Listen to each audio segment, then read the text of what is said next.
Joining us today, Zelman and Associates Managing Director Alan Ratner. Alan, we keep waiting for this thing to shake loose, but it doesn't sound like you think that's happening anytime soon.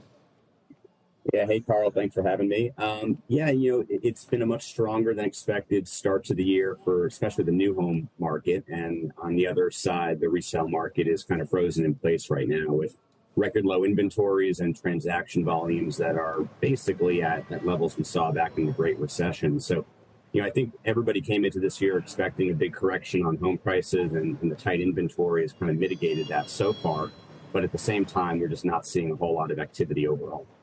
We keep talking about these sort of velvet handcuffs of people who have low or relatively low 30-year fixed. Are you of the mind that if we got somewhere back into the 5.5 range, that would unleash some existing supply?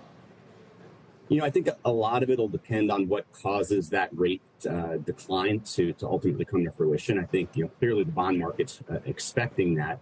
But if it's accompanied with job losses and a generally softening economy, that's obviously going to have an impact on the demand side as well. So it might cause some increase in inventory, but, given the fact that such a large chunk of these buyers today are sitting at rates well below even that level, I'm not so sure even that's going to be enough to kind of free up the current logjam.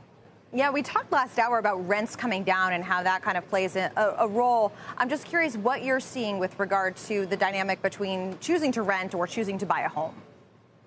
Well, ultimately the decision to live in a single family home is going to be dictated by your lifestyle. So, the whole idea of people moving out of apartments into single family, that's really dictated by whether they need the space, whether they're looking to live in a certain school district or area.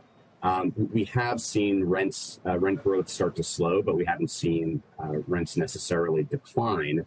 I think we do expect to see a lot of supply coming on the multifamily side, which could cause some more competitiveness there.